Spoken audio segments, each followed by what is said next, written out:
सभी को जय मसीह। जय मसीह। एक जोर से हालेलुया।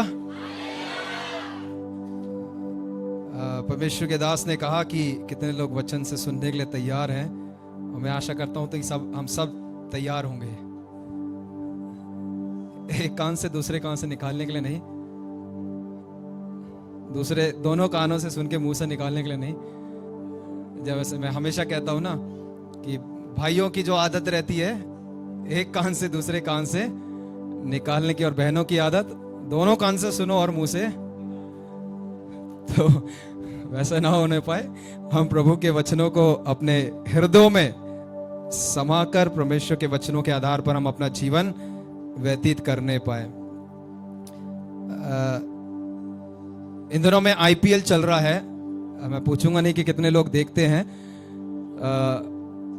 जब आईपीएल में नए नए लोगों को क्या है, मौका दिया जाता है, और जब मौका मिलता है ना तो उनके ऊपर बहुत प्रेशर रहता है। तो उसी प्रकार से आज मुझे यहाँ वचन की सेवकाई दी है, मौका मिला है, मेरे ऊपर भी प्रेशर है। प्रेशर इसलिए नहीं है कि कई बार प्रचार कर चुका हूं, मगर आज एक दिन की खासियत है, तो उस दिन के ऊपर कुछ बातों को आपके सामने रखना है। तो प्रार्थना के साथ हम बैठे कि परमेश्वर की आत्मा की अगुवाई प्रदान मिले और परमेश्वर के वचन हम सबके जीवन में कार्य करने पाए। हालेलुया। और कहानी कितने लोग को सुनना पसंद है? एक ही बहुत सुपरिचित कहानी है। एक था राजा, एक थी रानी, दोनों मर गए। तो कहानी खत्म, वचन में चलें। ओके, चलिए एक कहानी में बताना चाहता हूं। दो गधे यरूशलेम की रास्तों पर चलते आ रहे थे। गधों का नाम सुनते ही पता नहीं गीता दीदी का मुंह ओके, तो हाँ बाइबल में है। तो दो गधे क्या है, यरूशलेम की रास्तों से होकर जा रहे थे। तो उन दोनों गधों में से एक गधा कहता है कि कल जब मैं इसी रास्ते से होकर जा रहा था, यीशु मसीह को अपने ऊपर बिठाकर, तो लोग गाना गा रहे थे, चिल्ला रहे थे, अपने कपड़े फेंक रहे थे। इस प्रकार का एक सीन मैंने कल देखा जब मैं यीशु को अपने ऊपर बिठाकर लेके जा रहा था। तो वो कहता है कि आज वही लोग मुझे पहचान नहीं पा रहे हैं। तो दूसरा गधा क्या कहता है, भाई मित्र, ये बात सच है कि हम बिना यीशु के कुछ भी नहीं है। जब तक हम यीशु को अपने ऊपर बिठाकर लेके चलेंगे ना, लोग क्या करें, लोग जानेंगे कि हम किसके हैं। हम किसी के पुत्र पुत्री हैं। लोग जानेंगे कि हमारे अंदर कौन है, प्रभु यीशु मसीह है। लोग जानेंगे कि हमारे ऊपर कौन बैठा हुआ है। इसलिए जैसे आज वचन में भी हमने सुना है कि जो विश्वास जब हम करेंगे, उस यीशु मसीह के द्वारा परमेश्वर की शांति हमारे जीवन में आती है। तो जब यीशु मसीह हमारे अंदर आएगा तो यीशु के स्वभाव हमारे जीवन में झलकेंगे। इसलिए वो गधा कहता है कि कल के दिन क्या हो रहा था, जब यीशु मसीह मेरे ऊपर बैठा था, सब लोग गीत गा रहे थे, चिल्ला रहे थे, अपने कपड़े मेरे सामने उतार के फेंक रहे थे। तो वो गधा कुछ नहीं है, मगर उसके ऊपर जो है ना वो सब कुछ है। उसके वजह से क्या है, लोग चिल्ला रहे थे, गा रहे थे। तो शायद हम कुछ नहीं होंगे, मगर जब यीशु मसीह हमारे अंदर आएगा ना, तो उस परमेश्वर का वचन कहता है कि वो हमें राजाधिराज बना देगा। राजाओं का राजा, राजाधिराज नहीं, मगर हमें राजा बना देगा। सिर्फ एक ही राजाओं का राजा, वो है प्रभु यीशु मसीह। हालेलुया। तो हम उसके बिना कुछ नहीं है। तो आज का दिन अगर देखा जाए, एक पाम संडे के तौर पर मनाया जाता है। तो मैं उस बहस में नहीं जाना चाहता हूं कि मनाना चाहिए पास्टर जी या नहीं मनाना चाहिए। उस चीजों में मैं नहीं जाना। हम मना सकते हैं, लेकिन वो हमारे लिए एक रीति रिवाज नहीं होना, जैसे पास्टर साहब ने कहा है। तो उसी के आधार पर हम एक वचन यहां पर हम पढ़ेंगे। मत्ती रचित सुसमाचार 11वां अध्याय, उसका 1 से लेकर 11 तक। कोई माइक लेकर पढ़ ले जोर से हम सभी के लिए। और जब वचन पढ़ा जाता है कृपया करके सुनिएगा। मत्ती रचित सुसमाचार 21 अध्याय 1 से लेकर 11, gospel according to Matthew chapter 21 1 to 11 हम पढ़ेंगे।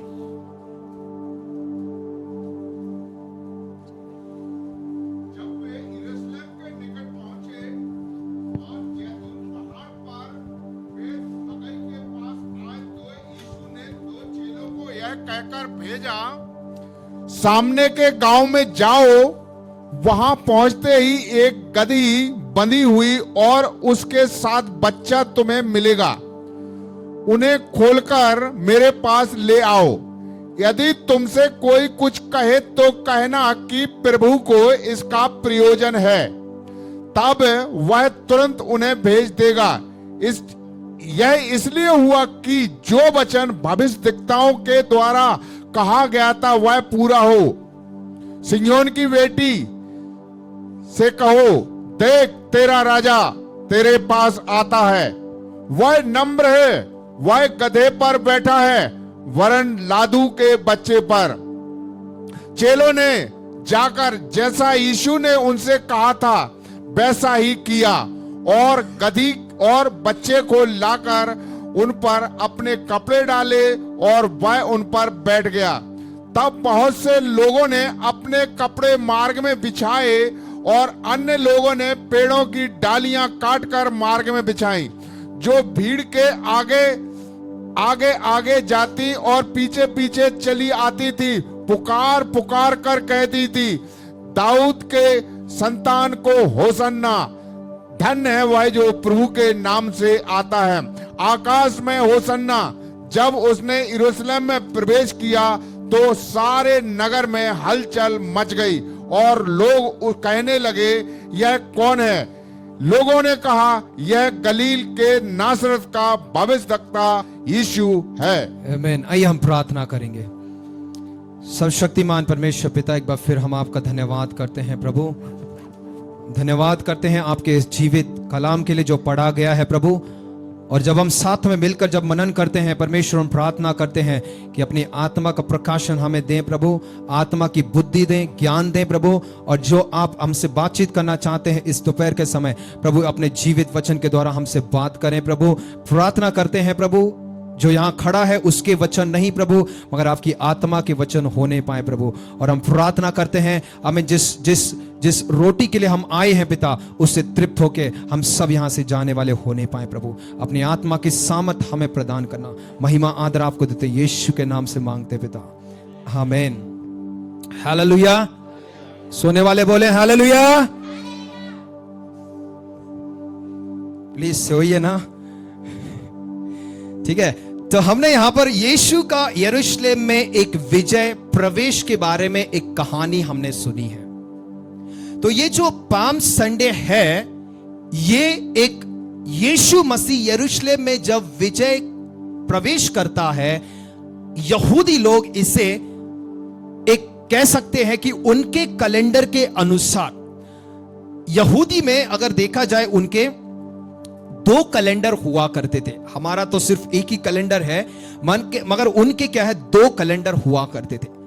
एक कैलेंडर एक आम तौर पर जाना जाने वाला एक कैलेंडर था जो उनके प्रतिदिन के जीवन से संबंधित था, मगर जो दूसरा कैलेंडर था वो उनके धार्मिक जीवन के आधार पर या उनके धर्म के आधार पर एक कैलेंडर था। तो यहां पर जब परमेश्वर का वचन कहता है कि जब वे यरूशलेम के निकट पहुंचे और जैतून पहाड़ पर बेतफगे के पास आए, तो यीशु ने चेलों को यह कहकर भेजा, अपने सामने के गांव में जाओ। वहां पहुंचते ही एक गदही बंधी हुई और उसके साथ बच्चा तुम्हें मिलेगा। उन्हें खोलकर मेरे पास ले आओ। यदि तुमसे कोई कहे तो कहो कि प्रभु का इनका प्रयोजन है, तब वे तुरंत उन्हें भेज देगा। इसलिए हुआ कि जो वचन भविष्यवक्ता के द्वारा कहा गया था कि सिय्योन की बेटी से कहो, देख तेरा राजा तेरे पास आता है, वह नम्र है और गधे पर बैठा है, वरन लादू के बच्चे पर है। देखा, इस वचन से 2-3 महत्वपूर्ण बातों को मैं आपके सामने रखना चाहता हूं। पहले क्या कहता है कि सिय्योन की बेटी से कहो। किससे कहना है? जो परमेश्वर पर विश्वास करने वाले लोग हैं उनसे जाकर कहो। क्या कहना है? कि तेरा राजा तेरे पास आता है। कौन आ रहा है? तेरा राजा तेरे पास आता है।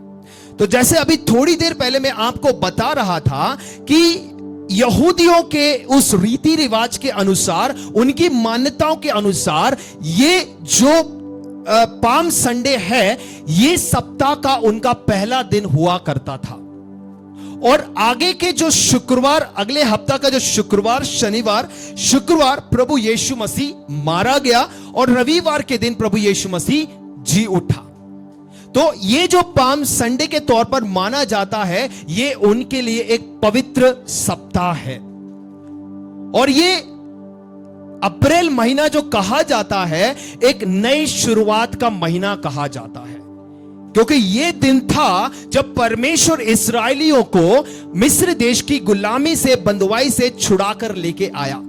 इसलिए मैंने कहा कि उनके 2 कैलेंडर हुआ करते थे। तो जो दूसरा कैलेंडर है, उनके मासिक पहला महीना जो अबीब के तौर पर जाना जाता है, उनका यह पहला महीना था कि जब परमेश्वर उन्हें कहां से, गुलामी से छुड़ाकर उस देश में लेकर जाता है जो एक वायदा किया हुआ देश है।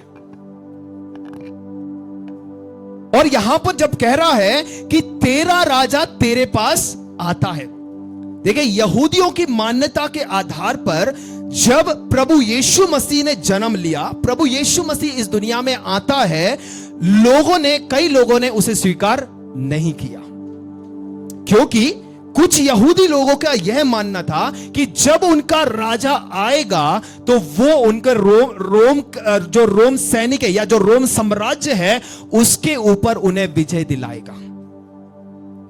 अब देखिएगा, गधे के ऊपर अगर कोई बैठकर, यरूशलेम के फाटक से बैठकर अंदर अगर वो आ रहा है, तो 2 प्रकार के इंस्टेंसेस हुआ करते थे। पहला है कि जब कोई एक राजा बड़ी लड़ाई में जीतकर जब वो वापस आ रहा है, तो उसकी जीत की खुशी में इस प्रकार की चीजों को किया जाता था। मतलब क्या है, वो एक मिनट,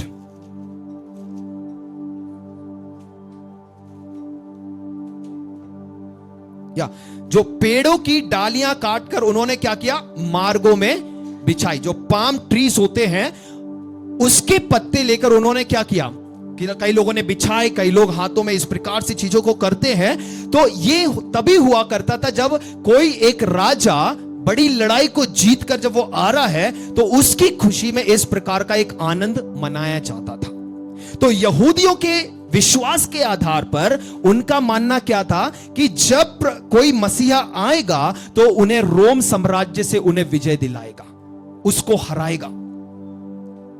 तो पहली बात तो वो इस यीशु मसीह जो आया है उसे मानते नहीं थे।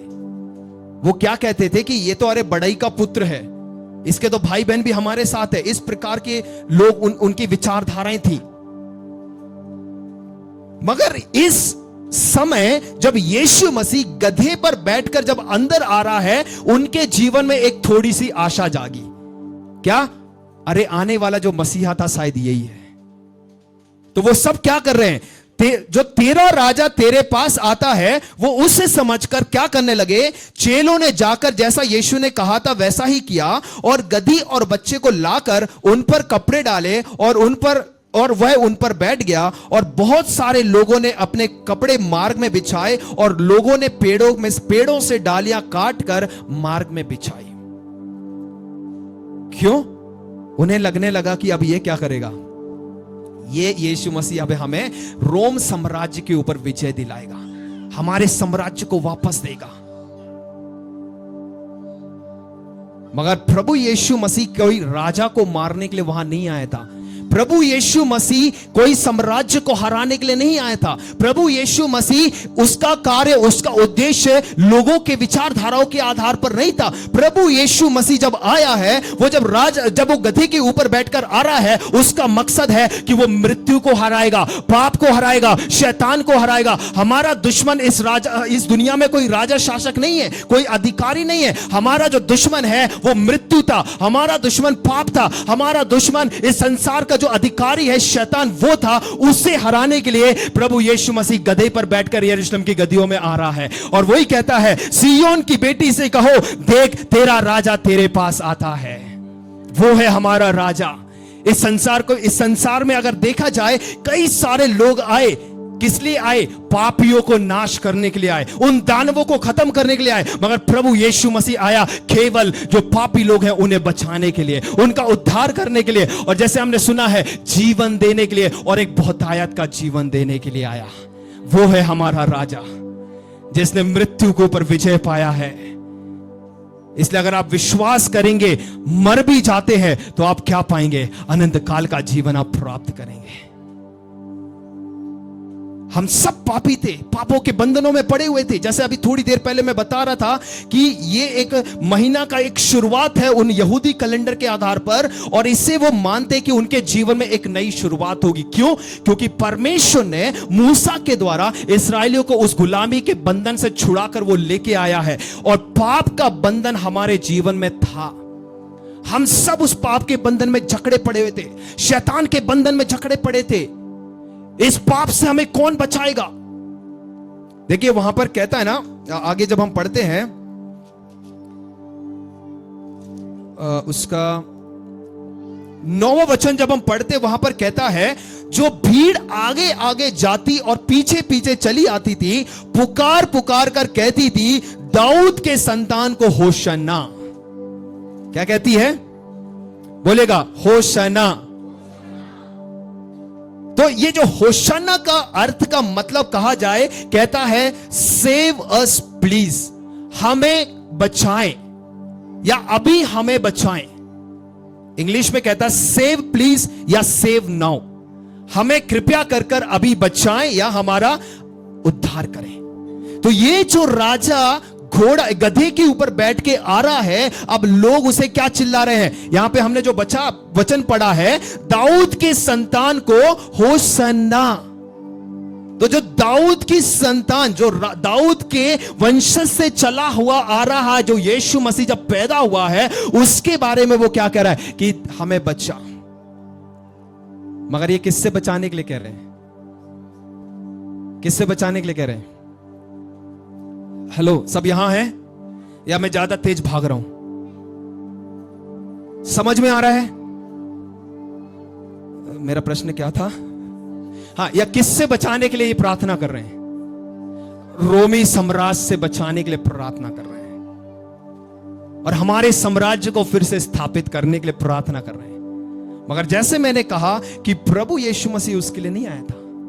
देखिएगा, जब उसके 12वें वचन को पढ़ेंगे, प्रभु यीशु का उद्देश्य क्या था? क्या कहता है? यीशु ने परमेश्वर के मंदिर में जाकर उन सबको जो मंदिर में लेन देन कर रहे थे निकाल दिया, और सर्राफों के मेजें और कबूतरों को बेचने वालों की चौकियां उलट दी। और क्या कहता है? लिखा है, मेरा घर प्रार्थना का घर कहलाएगा, परंतु तुम उसे डाकुओं की खो बनाते हो। तो प्रभु यीशु मसीह उनकी प्रार्थनाओं के आधार पर चीजों को करने के लिए नहीं आया था, उसका उद्देश्य कुछ और था।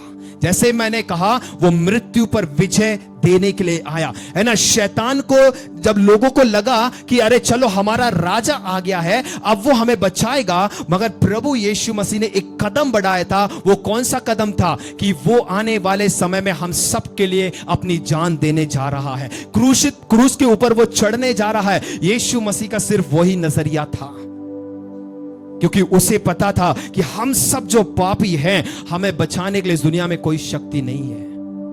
जैसे मैंने कहा कि इस दुनिया में कई लोग आए, पापियों को नाश करने के लिए आए हैं, मगर प्रभु यीशु मसीह पापी से क्या करता है? प्रेम करता है, पापों से घृणा करता है। पापी से क्या करता है? और पापों से। इसलिए यीशु मसीह ने क्या किया? मंदिर में जाकर उसे साफ किया और कहता है, मेरा घर प्रार्थना का घर कहलाएगा। यरूशलेम जो शब्द है ना, यरूशलेम का अर्थ है मंदिर, परमेश्वर का भवन, परमेश्वर का मंदिर। हम सब परमेश्वर के भवन हैं। ये जो हमारा शरीर है, ये परमेश्वर का मंदिर है, और इस मंदिर में कौन वास करता है? परमेश्वर की आत्मा वास करती है। इसलिए वो कहता है, अगर हमारे जीवनों में भी इस प्रकार की अनचाही बातें हैं, जो प्रभु के योग्य बातें नहीं है, अनचाहे बीज अगर हमारे जीवन में है, प्रभु उसे साफ करना चाहता है। हमें शुद्ध करना चाहता है, इसलिए उसने क्या बहाया? अपना लहू उस क्रूस पर बहाया है। वो है हमारा राजा जो कहता है तेरा राजा तेरे पास आता है। तो हमारा राजा हजारों साल पहले इस दुनिया में आया, हमारे लिए जिया और उसने अपना खून, अपना जान उस कलवरी क्रूस पर दे दिया, खून बहाया और हमें जीवन देने के लिए प्रभु यीशु मसीह खुद मारा गया। देखिए, जब यीशु मसीह को पकड़वाया गया था ना, पिलातुस के सामने वो बिल्कुल साफ था। जब उसे पेश किया गया, चीजें वहां पर इन्वेस्टिगेट की गई, सब कुछ किया गया, यीशु मसीह को कोई दोष नहीं पाया गया। तो यहूदी रीति रिवाज के अनुसार वो फसह जो पर्व है, उस समय एक खूनी को या एक डाकू को वो छोड़ दिया करते थे। तो उन्होंने क्या कहा, पिलातुस जी ने, कि क्या मैं यीशु को तुम्हारे लिए छोड़ दूं? तो सब क्या चिल्लाते हैं? क्या क्षण? उसे क्रूस पर चढ़ाओ, क्रूस पर चढ़ाओ। मगर बरअब्बास को क्या कहा? हमें बरअब्बास को छोड़ो। देखा, मैंने पिछले दिनों में इसके बारे में प्रचार किया है, पिछले साल, इसलिए मैं ज्यादा उसमें नहीं जाऊंगा। बरअब्बास का जीवन अगर देखा जाए ना, वो खूनी था, डाकू था, चोरी करने वाला था, कई बार जेल में जाकर जेल के बाहर आया हुआ एक ऐसा व्यक्ति था, और एक बार फिर से उसे अब मौका मिलने जा रहा है, क्या? जेल के बाहर आने के लिए। हम सबका जीवन वो बरअब्बास के समान था। कितने लोग मानते हैं? हम भी झूठ बोलते हैं, हम भी चोरी करते हैं, हम भी गलत काम करते हैं, व्यभिचार करते हैं, दूसरों को गाली देते हैं, दूसरों के बारे में कानाफूसी करते हैं, और क्या क्या पाप है। खून करना, विश्वास करते हैं कोई खूनी नहीं होगा। और ये सब, इन सब चीजों से प्रभु यीशु मसीह ने हमें छुड़ाने के लिए अपनी जान दी। उसने बरअब्बास को छुड़वा दिया और खुद आप कहां चला गया? क्रूस पर चढ़ने के लिए। तो वो है हमारा राजा। और आगे क्या कहता है कि तेरा राजा तेरे पास आता है। वह कैसा है? वह नम्र है और गधे पर बैठा हुआ है। गधे का स्वभाव कैसा होता है? गधे का स्वभाव बिल्कुल एक शांत, नम्र स्वभाव का एक जानवर है ना। इसलिए कई बार हम गुस्से में अपने बच्चों को भी चिल्ला देते हैं, अबे गधे, है ना, तेरा कुछ नहीं हो सकता। क्यों? पढ़ाई नहीं करेगा, हमारी बात नहीं मानेगा, तो गधा का गधा ही रहेगा। और गधे अगर बीच रास्ते में अगर खड़े हो जाएं, आप कितना भी हॉर्न मान लें, कुछ भी कर लें, वो जैसे आजकल की गाय भैंस खड़ी हो जाती बीच रास्ते में, आप कुछ भी कर लो, गाय भी आजकल तो वो सुनते नहीं है हमारी। तो उसी प्रकार से गधे भी क्या है? गधा भले ही कैसा भी स्वभाव क्यों ना हो, मगर एक नम्रताई का स्वभाव उसके जीवन में होता है। अपने स्वामी की बात को मानने का एक स्वभाव उसके जीवन में होता है। हम एक वचन हम पढ़ेंगे परमेश्वर के बाइबल से, निर्गमन की पुस्तक में हम आएंगे एक बार। निर्गमन 12 अध्याय उसका 1 से पढ़ लीजिएगा एक बार। मूसा ने कूशी स्त्री के साथ विवाह कर लिया। नहीं, 12 अध्याय, निर्गमन 12। रुक जाइए, माइक आ जाने दीजिएगा, फिर पढ़ लीजिएगा।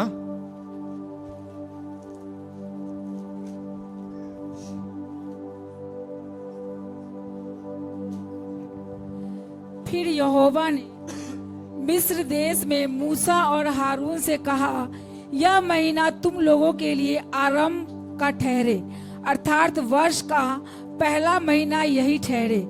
इज़राइल की सारी मंडली ने इस प्रकार कहो, इसी महीने के 10वें दिन को तुम अपने अपने पितरों के घरानों के अनुसार घराने के पीछे एक एक मेमना ले रखो और यदि किसी के घराने में एक मेमने के खाने के लिए मनुष्य कम हो, तो वह अपने सबसे निकट रहने वाले पड़ोसी के साथ प्राणियों की गिनती के अनुसार एक मेमना ले रखे, और तुम हर एक के खाने के अनुसार मेमनों के हिसाब करना।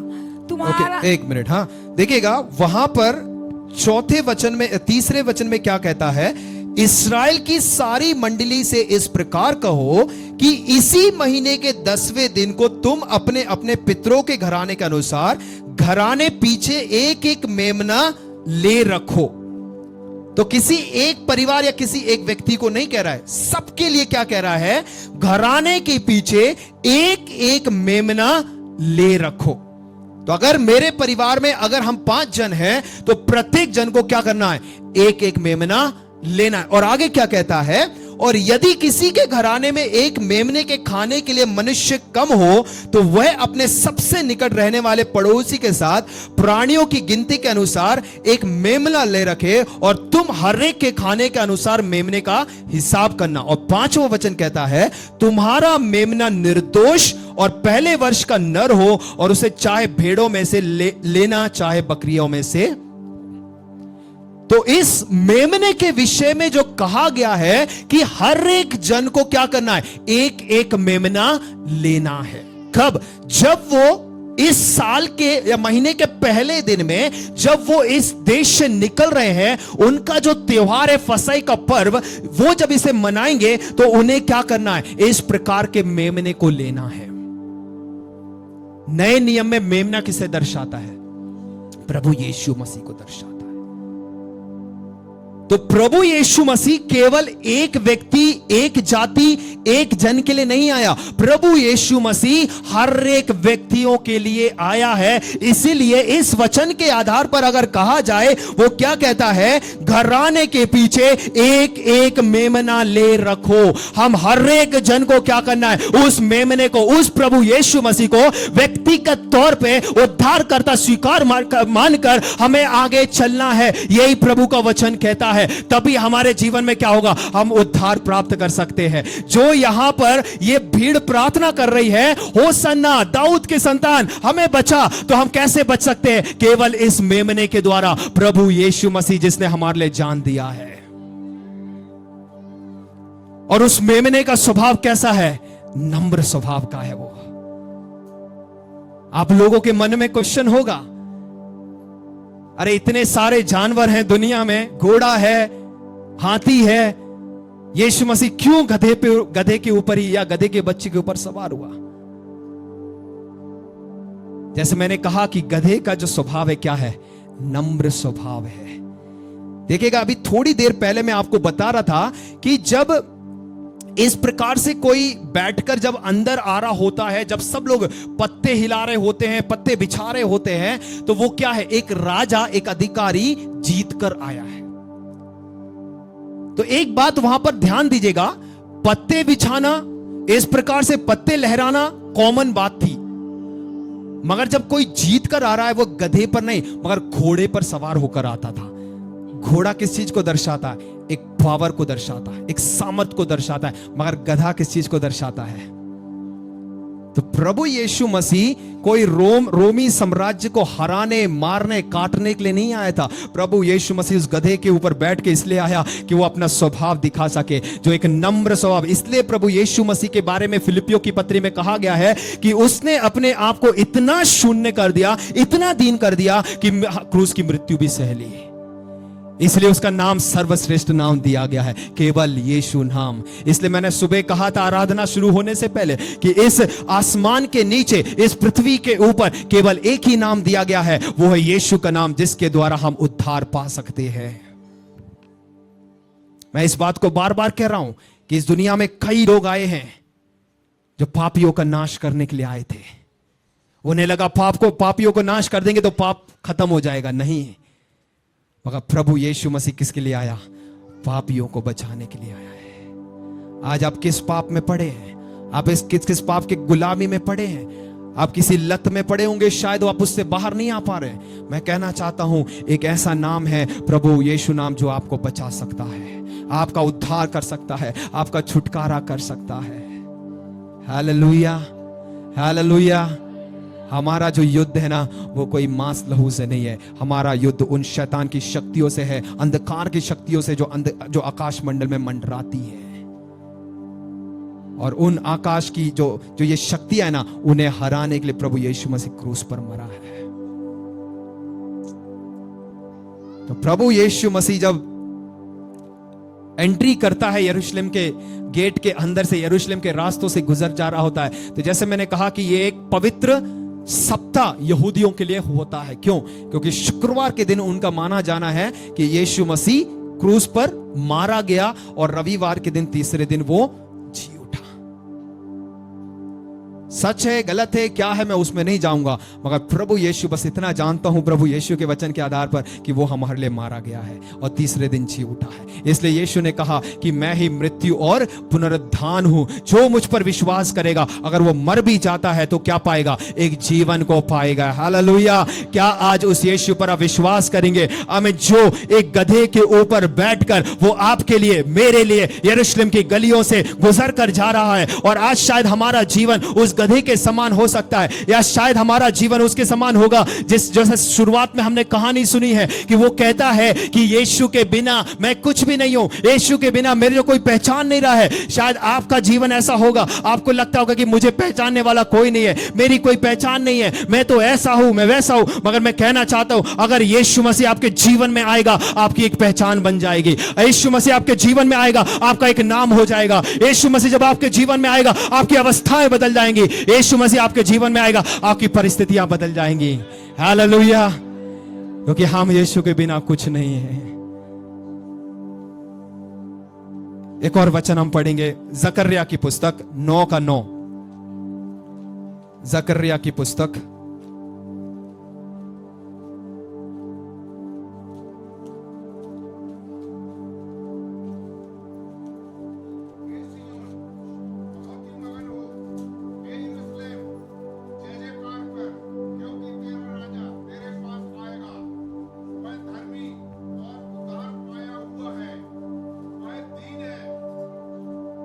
वह गधे पर वर्णन गधी के बच्चे पर चढ़ा हुआ आएगा।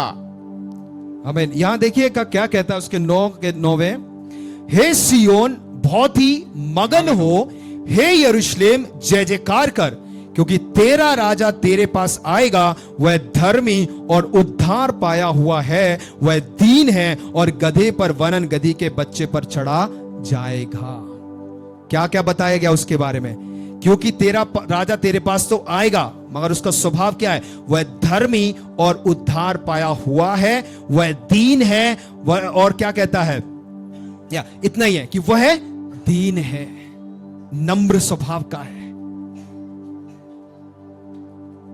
देखिए, शुरुआत में मैंने कहा कि प्रभु यीशु मसीह जब हमारे जीवन में आएगा, हमारा स्वभाव उसकी तरह हो जाएगा, और होना है।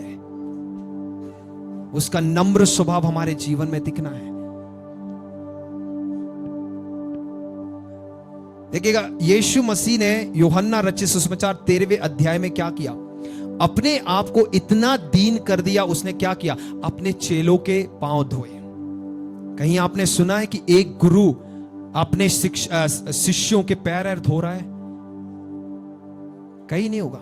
खासतौर से हमारे भारत देश में, उत्तर भारत देश के कुछ राज्यों में आप जाएंगे, जो शिक्षक लोग होते हैं उनका बड़ा आदर मान होता है।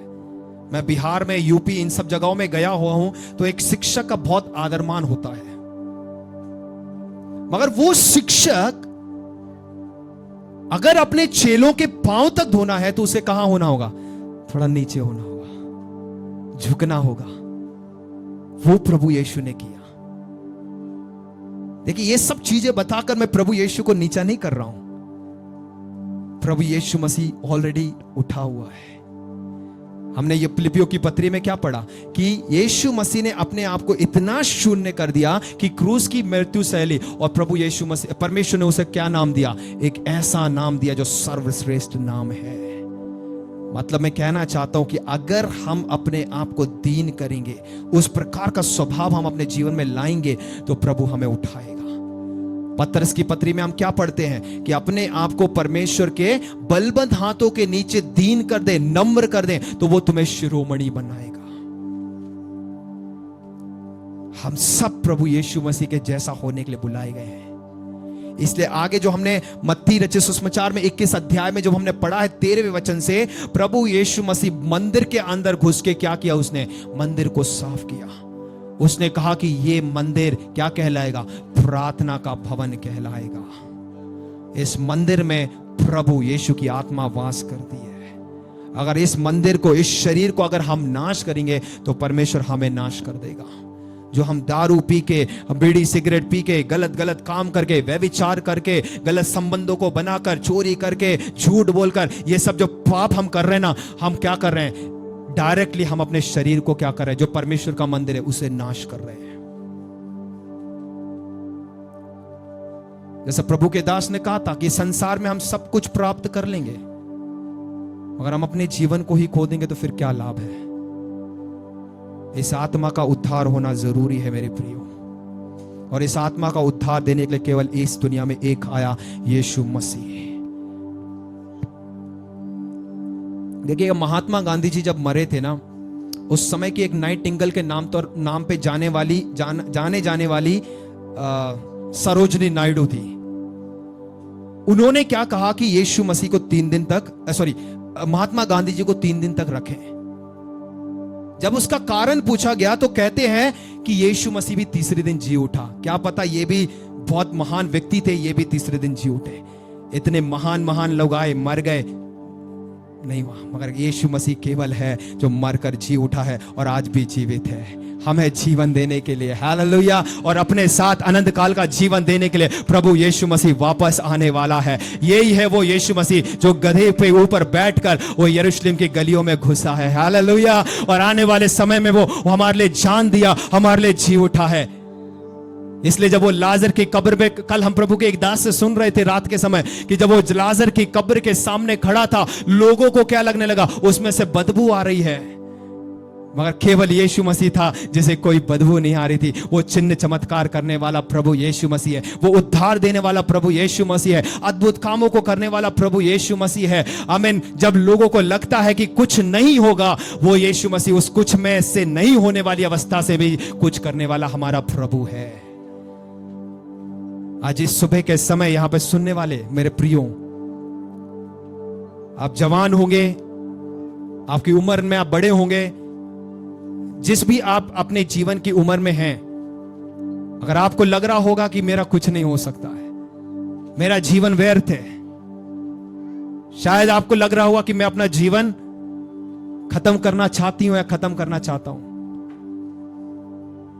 मगर प्रभु के वचन के आधार पर कहना चाहता हूं, आपका जीवन शायद कैसी भी अवस्था में क्यों ना हो, वो प्रभु आपको बचाने के लिए आया है। वही है हमारे लिए पाम संडे।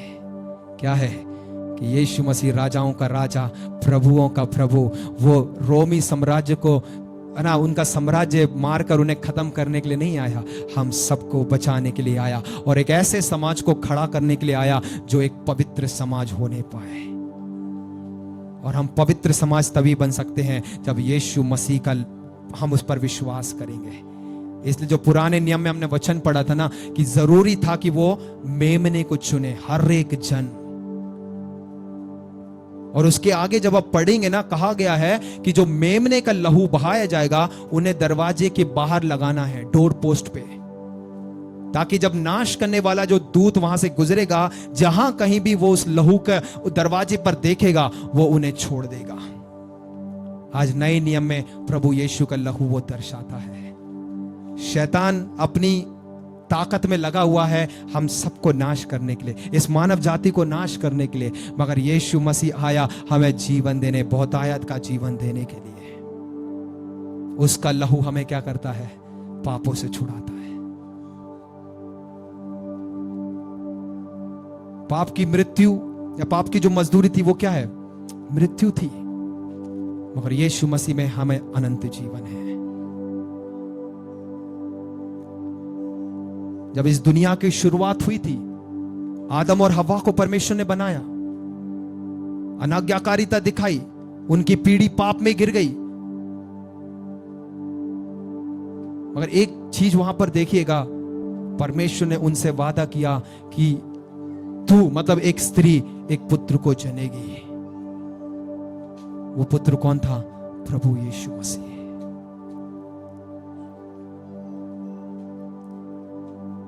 आज ये जो जिसके विषय में हमने यहां पढ़ा है, जकर्या की पुस्तक से हमने पढ़ा है, जो 9 का 9 कहता है कि हे सियोन बहुत ही मगन हो, हे यरूशलेम जय जयकार कर, क्योंकि तेरा राजा तेरे पास आएगा, वह धर्मी और उद्धार पाया हुआ है, वह दीन है और गधे पर वरन गधी के बच्चे पर चढ़ा हुआ आएगा। और प्रभु यीशु मसीह ने पुराने नियम की जितनी भी भविष्यवाणी है उसने अपने जीवन में पूरी करी है। और तमाम जो भविष्यवाणियां हमारे जीवन में भी हैं, वायदे हैं, वो प्रभु यीशु मसीह पूरा करेगा। Hallelujah, hallelujah. आपको कुछ करने की जरूरत नहीं है, 400-500 सीढ़ियां चढ़ने की जरूरत नहीं है, आपको ये इतना बड़ा सब उठा के लेके जाकर फोड़ने की वहां जरूरत नहीं है। आपको केवल विश्वास करना है। बाइबल कहती है अगर हम हृदय से विश्वास करेंगे और अपने मुंह से अंगीकार करेंगे तो हम उद्धार पाएंगे। आज ही आपका समय है। मुझे सुनने वाले यूट्यूब पर, जूम पर और यहां पर बैठे हुए लोग, अगर अब तक आपने उस प्रभु यीशु मसीह को अपनाया नहीं है, ये आपका समय है।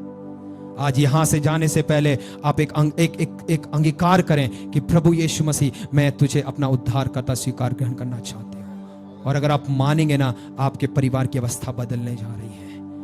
आपकी जीवन के जो पहचान है ना, वो प्रभु यीशु मसीह बदलने जा रहा है। एक नाम प्रभु यीशु मसीह आपको नया नाम देगा। हालेलुया। आइए हम सब अपनी आंखों को हम बंद करेंगे। Praise the Lord, hallelujah.